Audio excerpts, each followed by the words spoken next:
When the girl comes home, the maid sees her and shows her something written on a piece of paper. The girl asks, "What is this written?" At that moment, the girl's husband is talking on the phone. When he starts coming toward them, the maid quickly hides the paper and pulls the girl behind a curtain. The maid whispers to the girl, "Stay quiet and listen to what your husband is saying." The girl's husband sits on a chair and continues talking on the phone. The girl secretly listens as her husband tells his lawyer, "Prepare all the documents of the property that is in my wife's name." The girl is shocked to hear this. When her husband leaves, the girl and the maid come out from behind the curtain. The girl asks, "I am his wife, so why does he want to snatch away my property?" The maid tells her, "He only married you to transfer your property into his name." The girl becomes worried and says, "I think now he will take away this house and all my belongings from me." The maid comforts her, saying, "Don't worry, just do as I say." She then explains a plan to the girl. The maid tells the girl, "Go outside and then come back into the house again." The girl quickly goes out and re-enters, calling for her husband.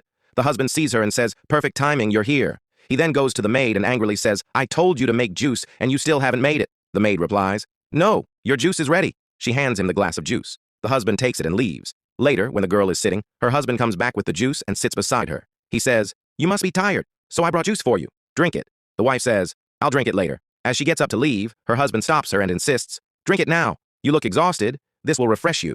At that moment, the maid arrives and says, "I came to take the juice glass." The husband scolds her, "Can't you see? My wife hasn't drunk it yet." The maid apologizes. "I didn't notice, forgive me. I'll take it later." She then signals something secretly to the girl and leaves. The girl drinks the juice. Soon, she starts to feel dizzy. Her husband lays her on the chair and, smiling, thinks, "From today, everything belongs to me." Then he leaves the house. The maid rushes to the girl and comforts her. The girl asks, "Where has my husband gone in such a hurry?" The maid replies, "Most likely to meet his lawyer to collect the documents he was talking about." The girl thanks the maid, saying, "I am grateful you showed me his true face at the right time." They hug. Meanwhile, the husband meets his lawyer. He asks, "Have you prepared the property documents I told you to?" The lawyer says, "Yes, everything is ready. Just your signatures are left, and then everything will be yours." He hands over the documents and leaves. The husband happily reads them and walks away. But the girl secretly records a video on her phone of her husband signing the documents. At that time, the maid comes in with coffee for him. The husband gestures to her, "Leave it here, I'll drink later." Then he warns her, "You know everything I've done, so don't get clever and don't tell anyone." The maid angrily replies,